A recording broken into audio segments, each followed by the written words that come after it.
start by saying we're in a change moment for learning, as I think has been talked about all day here. American higher education, used to be limited to just a few thousand institutions, and they did just a few kinds of degrees. But today, that kind of just a few thousand institutions and just a couple degrees kind of looks like the simpler times. Today, new players are emerging. Startups backed by Silicon Valley, kind of interest by foundations and deep pockets, and there's a lot of interest around the higher ed space. And colleges and universities, just like a lot that are speaking here today, are doing new and different things to reinvent themselves and add different types of badges, credentials, different kind of ways to package and explain what's going on in different types of learning. And so there's kind of this big picture, and I think this panel is kind of going to look at this credential ecosystem, this new, far more complicated and maybe more interesting and needing a map to kind of figure out who are all the players and what are all the things that are going to be doing, and how all this fits together is actually going to be a problem, of course, for institutions, for students, for anyone trying to understand this new ecosystem. So we have a great group of participants up here, and I'm just going to, they represent different types of institutions and perspectives on badges, certificates, diplomas, and e-portfolios. And I'm just going to quickly say who's up here, and then soon they'll tell you a little bit more about who they are and why they're up here. I'm just going to go down the list, starting close to me and going to that side. Alan Houston is Vice Chancellor of Student Affairs at UC San Diego, which is experimenting, as we'll hear about some of these types of efforts. Scott Bierman, from Associate Vice President of Student Affairs at Bellevue University. Larry Good, Chairman of the Coalition for a Skilled Workforce. And last but not least, Matt Siegelman, CEO of Burning Glass, a leading labor market analytics firm. So I'm Jeff Young. I'm a senior editor at the Chronicle for Education. And I hope you guys know what we are, but I did want to just quickly plug, we just started a couple weeks ago. Goldie, I hope Goldie mentioned this, I hope so. Goldie Blumenstick, my colleague. I have to reinforce the learning that you already had. Please do check that out. We're trying to really also not just have articles, which is what we do, but to hopefully start a conversation among various players, not just the ones who already were reading the Chronicle, but to get more people from all different walks of this new learning economy going. So, we're gonna go down the list, like I said, and let me just start with Alan Houston from UC San Diego to tell, so each person is just gonna talk for like 3 to 5 minutes, just to kind of explain better than I can who they are, why they're here, and where they fit into this ecosystem. And then I'm gonna lead a conversation with the panelists and then open it up to you all as well. So let's just go through these brief remarks just to learn who we have. So starting with Alan. So like software, careers go through iterations and versions, and I am, in the last 6 years, I've been a provost, I've been a vice chancellor, I'm now a director, but always a professor of political science and always at UC San Diego, so that's the easiest way to capture the correct title right now. Okay. Director of Strategic Initiatives at UC San Diego. We were chatting before the session began about this period of extraordinary experimentation and fermentation in higher education, and we have not yet gone through a period of consolidation, and I do have this lingering, nagging fear that I have invested in Betamax, and the format and the platform is not going to survive. So truthfully, if I was not here, I would love to be next door at the standards discussion. If you don't mind, I will. We've all agreed to stay the entire time. But, so I'm really glad that it's being recorded because I think that's absolutely crucial to our movement forward. I also want to thank Matthew Patinsky and Parchment. We are a Parchment campus. We have been working with them, and conversations with Parchment have played an important role in our own thinking about how to address these issues. And I'm really grateful for Matthew and for Parchment for creating this opportunity for us to talk. So what we've tried to do at UC San Diego is to create a complete ecosphere, and in part because we don't know where things are going to shake out, but we do need to begin to change culture and habit and understanding of education on the part of faculty, students, and staff alike. And so we've created a set of tools, an integrated set of tools, to try and move us to a new platform and a new way of thinking about constructing a vibrant educational experience. It's got 4 parts. That really just, That, it was like kind of a sitting up race. there so nicely. That was kind of a racy title. But, so there are 4 parts to what we're doing, and we're trying to help students discover experiences and opportunities outside a conventional classroom. So we have an online portal of high-quality, curated experiences that allow students to learn outside the conventional classroom. These are non-credit-bearing experiences, from internships to research opportunities. You can actually check out all of this is up online now. It's active right now. Once students have discovered something, they need to be able to capture that experience. And so we have put together a validated co-curricular record. That is, it's maintained by our registrar. Student experiences have to meet certain criteria, minimum number of hours, connected with the university's educational mission. They have to be validated by a faculty member or a member of the staff who's been authorized to validate experiences, so that we know that these are things that students have done and that a member of the community testifies that they have advanced their educational understanding. Every one of those items on that co-curricular record has associated with it a set of competencies. And our goal in identifying those competencies is to say, when you work in a research laboratory, you develop a set of skills that are different than when you work as a leader in a student organization.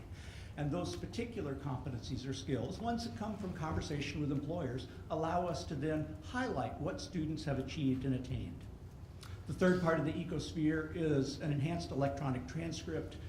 If you take the conventional transcript and take advantage of the power of the internet and of hyperlinks, you can pack in information, not just syllabi and course instructor, but contextual grading information. It turns out that Larry is a very tough grader, and only 1 out of 100 of his students get A's. I'm a softie, and all of my students get A's. This information is relevant when students are applying to graduate programs or employers are looking at them. So we're using the next generation of transcripts to give as much information as possible. Finally, we provide students with an electronic portfolio. We actually have outsourced this to one of 2 providers. We work with either LinkedIn or Portfolium, which is a product that was developed by some engineering students from UC San Diego. It's not unlike, they steal all their good ideas from LinkedIn, and then they amplify them and make them appropriate to a millennial generation. And it provides a really elegant and graphically and audially rich way in which students can take the experiences they have in classrooms, the things that they've had certified on their co-curricular record, and then present them. And so part of our goal then is to teach students how to curate their own record. We have modules and instructional materials to help them understand, how do you put together a vibrant portfolio that can then be taken to an employer or a graduate program or any one of a number of organizations in order to advance your career. So we're trying to set up this ecosphere, in part that we can start every student as a freshman, and we've started this fall, to understand that they're creating a portfolio and that they want to populate their co-curricular record, and we want to get faculty and staff experience with this world, with this new set of tools. The platforms may change over time as standards emerge, but the basic challenges and tasks, the cultural change associated with it, are really essential, and that's why we've adopted this uniform approach. And with that, I will stop. That's great. Larry, you guys have the mic there too. You have the slide up as well. You want to? I got it the wrong way. You're up, Larry. Great. Larry Good. So I'm the chairman of the Corporation for Skilled Workforce. It said coalition in the program. It's corporation if you ever try to look it up. And we're a national nonprofit that works on a range of policy issues tied to labor markets and the workforce and the ability of people to get and find good jobs and have the skills to do it, and committed on a number of tracks. The reason I'm sitting up here is that for the past couple of years, we've been working in partnership with and supported by Lumina Foundation in trying to advance the overall discourse around credentialing. And so this event is, in fact, among its other lives, one part of a series of events that are going on under the rubric of a national dialogue on credentialing. There are 94 or 95 co-sponsors as of today, and that list continues to grow week by week. And it's a very diverse list. It's it ranges from the Business Roundtable to the AFL-CIO to almost every education association in sight to a range of policy groups. And really, they came. All we asked them to do, they came together was, do you believe that trying to make greater sense out of the credentials we offer in the U.S. matters, and that using them more effectively matters to employers and matters to the learners that get them and could get them and hold them, and that we need that better currency in the marketplace around the credentials. And diverse organizations strongly have agreed that's an important issue. We did a summit in October that was a similar size to this, had a diverse range of people there, and really a lot of energy that really came to say, this is a very important agenda to work through and try to figure out where we go from a policy standpoint and collectively on change in practice around the country. There's a lot of experimentation going on. To Alan's point, and the examples he gave, what they're doing are a tip of a very big iceberg of things that are out there. And one of the previous panels, someone made the comment that the changes going on are bottom-up changes. They're changing as technology changes, they're changing as institutions change, as individuals try to figure out different things, as entrepreneurs start things. We think that's right. And so what we're trying to do is, through this conversation and sets of work that come out of it, create the space for those people to find each other, for people to steal from each other, to figure out where coalitions form around certain ideas. So what's going on so far, and everything we have, you can find or either now or shortly, including the videos of this event at our website. Its intent, we're building it as a repository for all things about credentialing reform. It's connectingcredentials.org, and you will look at it now, and I will assure you in a month or two, there's three of the 6 or 7 core pages are in redesign as we speak, and we keep doing that as we realize that we want to go further with it.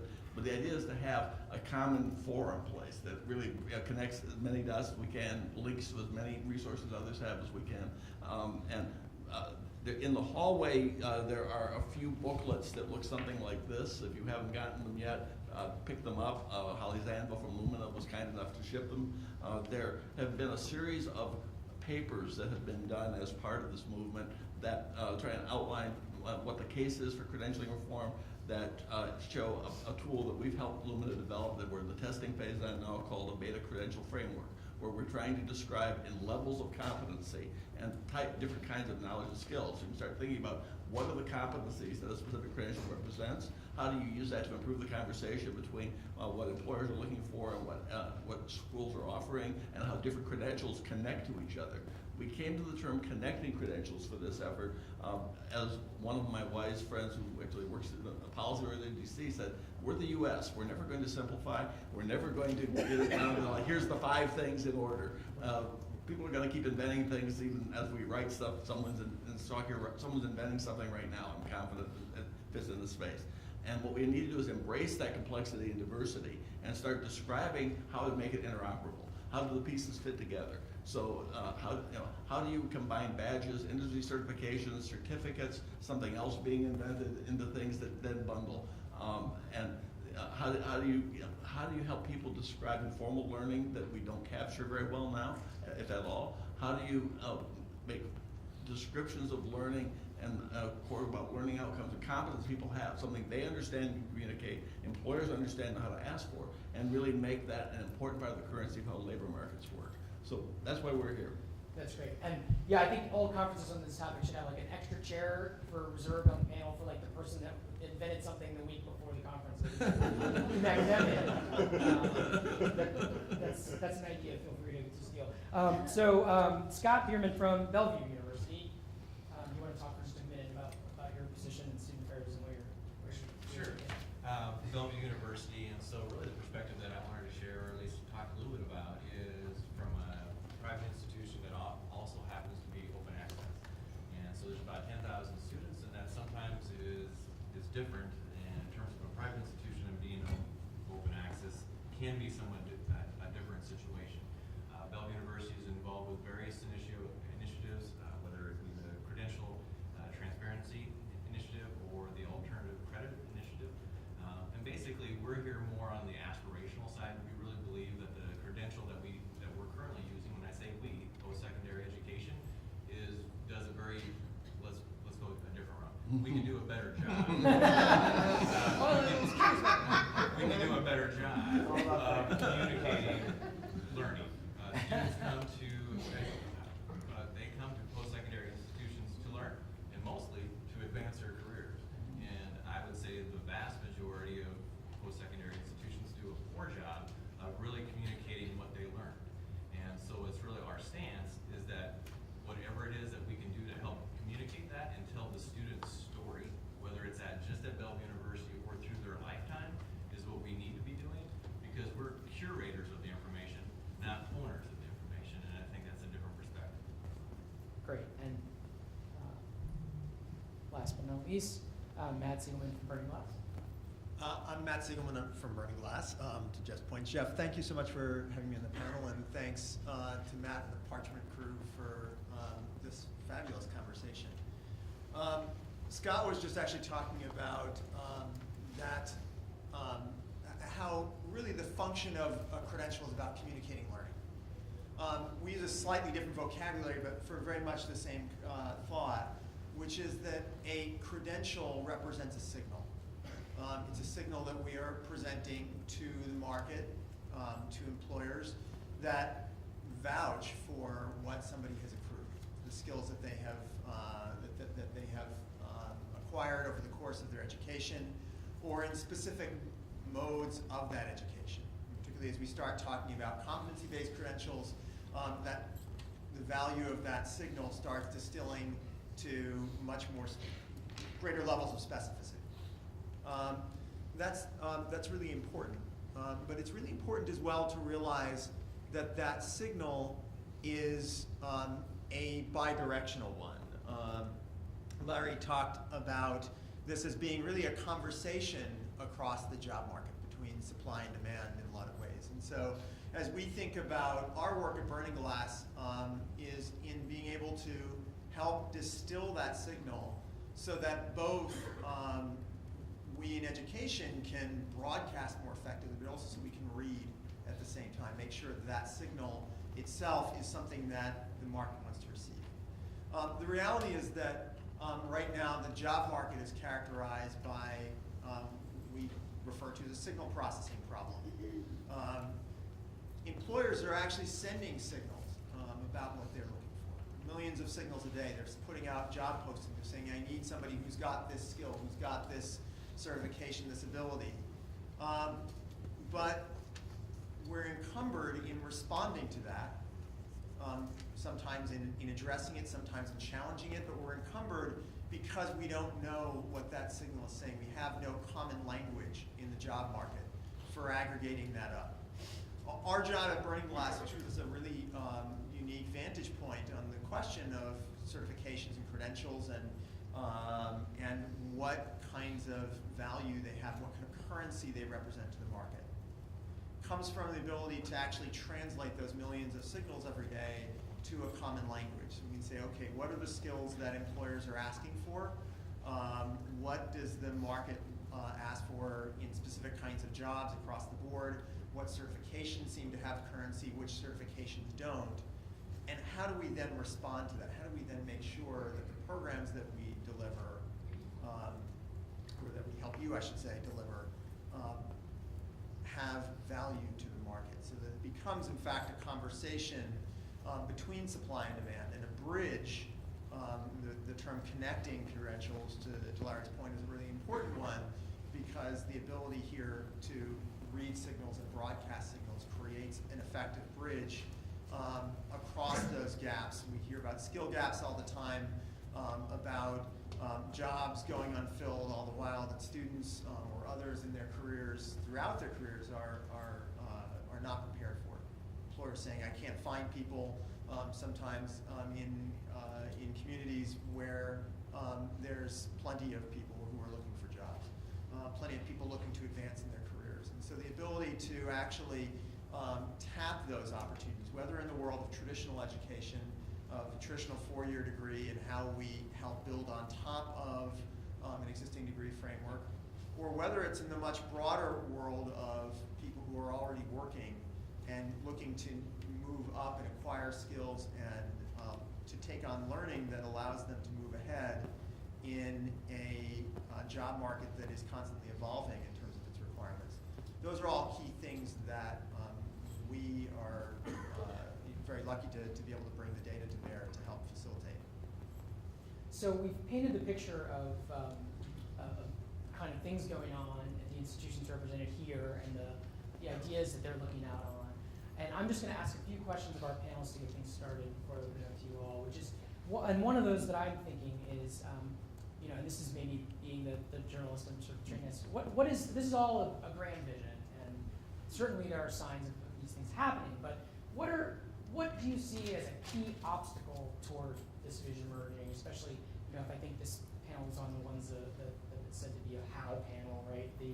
How do you avoid some of the obstacles, and what are those obstacles? And I guess I was curious to hear, maybe starting with Alan, on what would stop success on the various, you know, quadrant of fascinating experiments you have going, from maybe being as big as you think it's going to be or hope it's going to be. So two immediate things come to mind as obstacles. One is the lack of consistent standards, and communication requires clarity in terminology. And if we certify something as fulfilling a competency in clarity of communication or analytic reasoning, is that consistent with the same certification from another institution? This is one key, and so I think the standards conversation is important.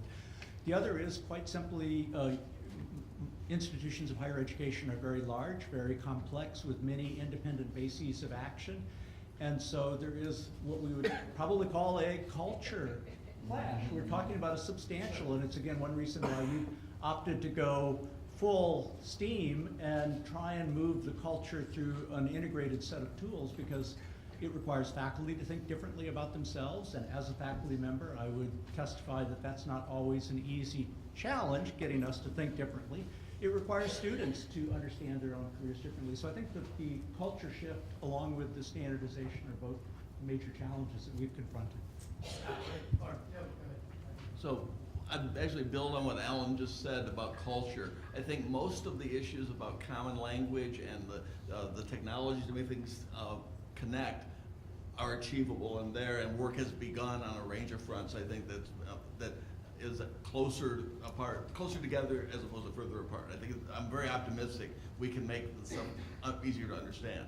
I think what I'd add to what he said about culture is broaden it beyond just higher education. There's that we have a culture in industry, a culture among workers, that none of which has the use of sort of good descriptions of knowledge and skills and credentials representing that as a norm in many places. You get a degree at one point and it's somewhere in your resume. We don't use it actively for the change going on, except in some very narrow niches that go on. And so part of this, that we described it in one paper we did as making a market. That we're at a stage where we could picture a market working, where employers are asking for this and they're using tools, and individuals are, you know, valuing it, and educators are helping prepare it. But none of the parts of that market work beyond sort of the true believers yet. So I think it's a challenge of sort of what combination of things gets the market forces that Matt was talking about really at full play. Scott, did you want to? Sure. I mean, I would say that one of the things that you're looking at is it's easier not to, right? I mean, it's easier to be inert on this particular topic because there is a process that works, for a lack of a better word.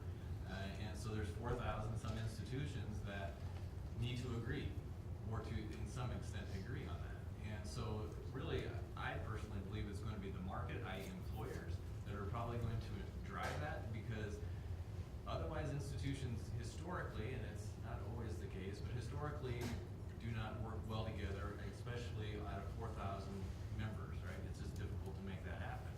But they will respond to the market, I believe. And so if somehow their learners, their students, are able to get jobs more than others, that's going to be a tipping point. If that's tomorrow, I don't know. If it's in 10 years, I don't know either. But that will be when it becomes a pain point, is when there will be change. I think that's exactly right, but I want to tie that back to the question around standards that Alan started off with, because there's a common perception, I think, that we have that if we could just sit down and create those standards, that we could therefore have a market that works. And I think the reality is, what we see is that the market evolves very, very quickly. The nature of jobs evolves quickly, what skills are in demand evolves quickly. It's just one example. I was looking the other day at jobs, the huge surge in demand in jobs for people in data science. Now, data science is a field that didn't really exist in any significant amount 5-10 years ago. And not only has that field grown literally 5x over the last 5 years, but when you look at what skills employers are looking for in that field, it has changed entirely from being really about kind of deep quant skills to being about the ability to manipulate various kinds of software, to build infrastructure, and to have business analysis skills. So the nature of that has changed. So by the time you sit down to have a conversation and agree as an industry we're going to set the standards, in some ways it doesn't matter whether it's Betamax or VHS. Either way, it's going to be out of date, and none of us is using either of them today. And so the question is, how do you have an adaptive infrastructure that can have its ear to the ground and see as what the market is looking for is changing, how do we respond to that more effectively? And I love that things like adaptive infrastructure, these are words that seem to contradict themselves to me. Traditional uses, but just build that and we're fine.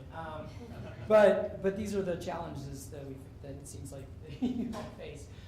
The other thing that comes up, especially when people first hear about badges that are probably not as far along in thinking about it as you all, but I'm curious what some of the panelists would say to people who think this, is what about a badge overload problem, right? Because you mentioned standardization, I think that's part of it, but it's also, some of what I heard at one of the previous panels, and I think has been talked about on what you guys have said so far, is if you start about soft skill badges that weren't on transfer before, and you start noting how many hours people volunteered or that they were present in their fraternity or sorority, these are all great. But if you start to have all these things that are kind of weighted and certified by the registrar or on the LinkedIn profile, or how does an employer then make sense of that? Is there a vision of this where it kind of spirals out of control and that nobody can make sense of it and it becomes, either back to the credential or the old-fashioned credential, which at least was some stationary objects in space here,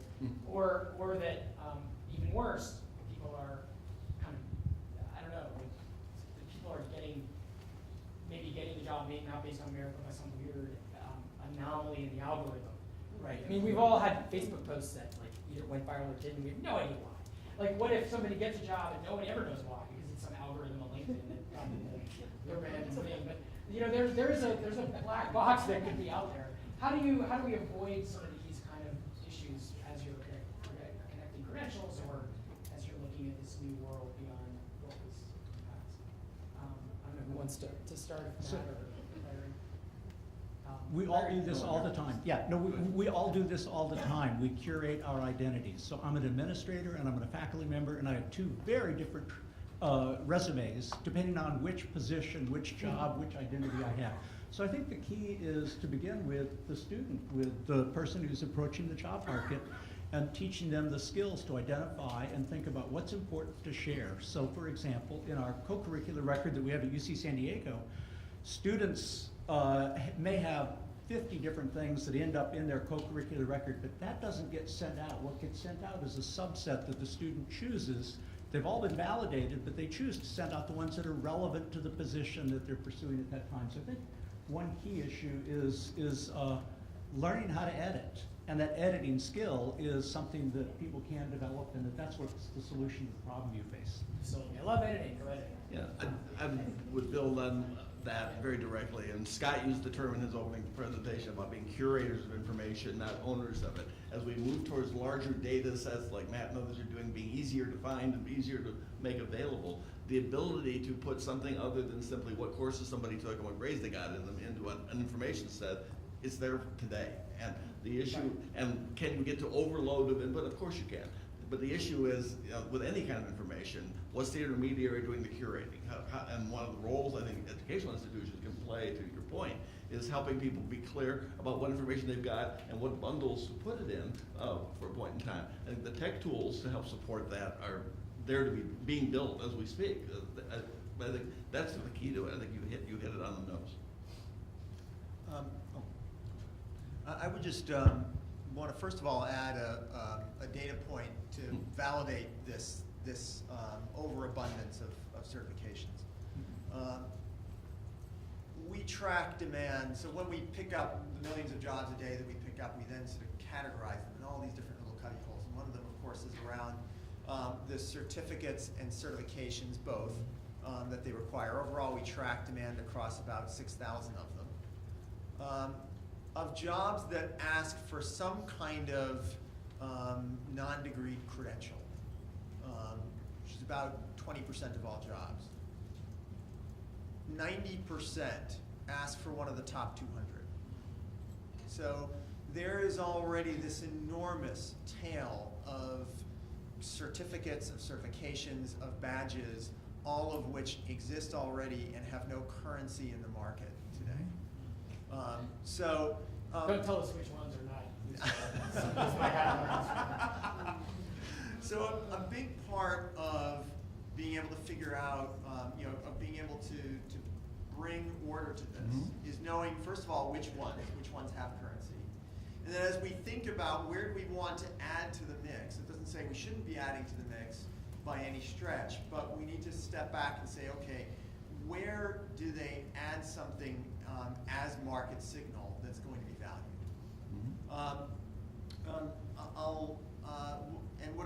What we often recommend is you need to start with identifying not only what's high demand, but where are jobs hard to fill? Where are skills hard to fill?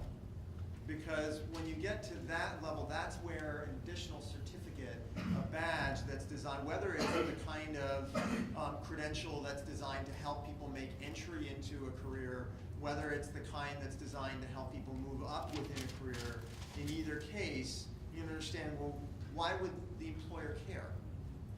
Well, if it's a job that's really hard to fill, that's staying open for a really long time, that employers are having to pay huge skill premiums for, well, guess what? That's a place where I care and where I can make a very rational argument to an employer that says, hey, look, we've got students who we can arm with the right sets of knowledge. We can certificate that they have those sets of knowledge, and this can help alleviate a pain point for you. When you start in those kinds of places, you can start a value. You can make sure that you're investing credentials with value. So there's a relatively new buzzword, at least been new to me, called the quantified student, which is kind of borrowing this idea of the quantified self. And then I'm going to open it up to questions after this, so be ready. Be starting to get yours ready out there.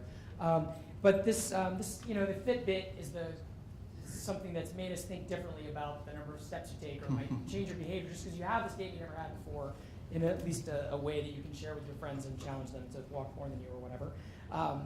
So I guess, though, the idea is, could this come to education in the way that after all these different digital forms are out there for people to curate their knowledge or know about the different badges they've earned?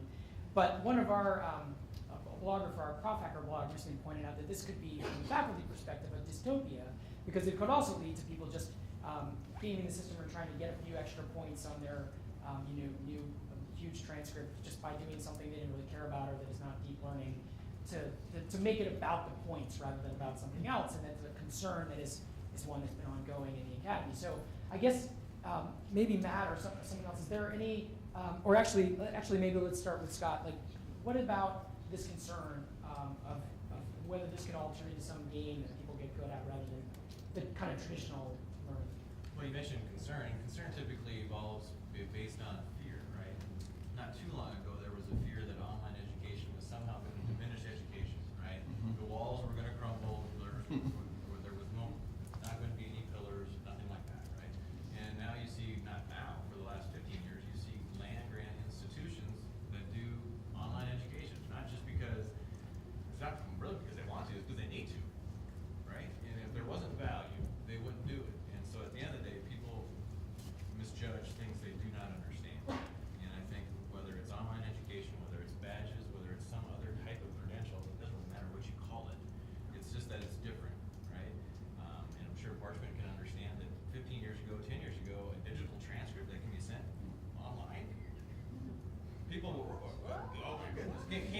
Can happen. Even though banks have been sending secure information for 20 years before that. Right? But the point of it is there's a tipping point, and it's about being ahead of the curve, because if you're an institution that's ahead of the curve, then you position yourself to be able to service your students, right? And students, you can market that. This isn't just about being a great steward. It's also about being successful as an institution. You can market the fact that you are being able to place students, you're being able to give them the information that's theirs, right? And so how do you do that? How you do that is really limited by your imagination, but the fact that what we're currently doing, I believe, is not enough, right? It's a disservice to the student because it does not tell their story. And their story is more that they got an A in English 101. Because not every English 101 is the same. Some are better and some are not. And that's not for me to judge, but it's actually a way for the institution to tell them what's so great about their English 101. Well, I'm sure other people have answers, and thank you for that. But we just have a few minutes left, and I want to make sure we get to audience questions. There's a microphone here. How about right in the front row and get it started? Yeah, first of all, to the point about students gaming the system, if you will, for these co-curricular credentials, I would suggest that every faculty member in the world would say, my students game the system for points on grades anyway. And so Is that a they're- good sense? That's what we do. as a matter of fact, as a faculty developer, I just a couple of years ago had a faculty member say that he no longer enjoyed teaching his honors classes because the honors students were students who knew how to game the system for the A's and the B's. But my question is to the point about the permanency of these new kinds of records. I heard John Tagg say once, people are wrong that there are two things you can't avoid, death and taxes. The third one is your academic transcript. And so I'm wondering where and how do we ensure that as we move into this new ecosystem, that the tools, the infrastructures, the processes we develop to make this happen, that becomes a lasting thing, which 40 years in the future, the graduate will be able to continue using, that the next employer will find valuable. All right. Anybody want to tackle that? So when I got married, my wife kept her name, and our children have a hyphenated last name. It's not a durable solution, and we're counting on their intelligence and superior wisdom to find a solution further down the road. Honestly, there are some problems we cannot, a perfect solution, searching for the perfect solution could be an obstacle to having an immediate and very plausible solution, and then we hope for further growth and development. We've guaranteed future summits. Yes. For other leaders. Yes, you're on the right. So my question is directed to Alan and to Matt. So we think about culture change, and we think about signaling, broadcasting the signals. What is being done to help parents and guidance counselors, both at the high school, junior high, and also college level, to help them understand this brave new world? So a lot of this comes back to, it's an excellent question, and it's incredibly important because students and their families need to be smart actors in the decisions that students are making. And this is why this actually sort of connects back to the question about, do we worry about students gaming the system? Well, if we're talking about a different and more durable outcome measure than just, hey, do I finish, do I get an A? But actually, how do I do in my career? What career am I going into? Then, we're changing that playing field in some pretty important ways. And that playing field, to reality, is already changed for parents. Parents care about this stuff deeply. Survey after survey, parents are saying, hey, number one thing that I'm focused on is can my child get a good job at the end of the day? And so what a lot of this comes down to for parents is making sure that they have access to the same quality of data that students also are coming to have access to. about what kind of career choices there are and how that translates back to academic decisions that they're making, so that they can make sure that they are making those smart choices, that they're adding the kinds of skills that are going to make them more marketable. Quickly, Another- we've been, Go ahead. I was in a conversation 2 weeks ago with a group that's forming a charter high school in downtown San Diego. And it was precisely this issue that I raised with them. They needed to begin training their students so that they graduated knowing what kind of a educational world they're going into. But I think the really important point is behind all of this is we're moving from education as something that happens at a specific moment in life in a single institution to, it is a lifelong process, and the credentials are ways of reflecting and accumulating, but it's beginning to think, and hopefully that conversation will spread outside of higher education and everyone will start to think of a lifelong process of growth and development. So I think we have to do more than say hope, right? Oh, We well, have to sure. develop tools and communication Mhm. and Yeah. professional development and new technologies that parents can use, students can use, guidance counselors can use. Oh, yeah, sure. It's not that.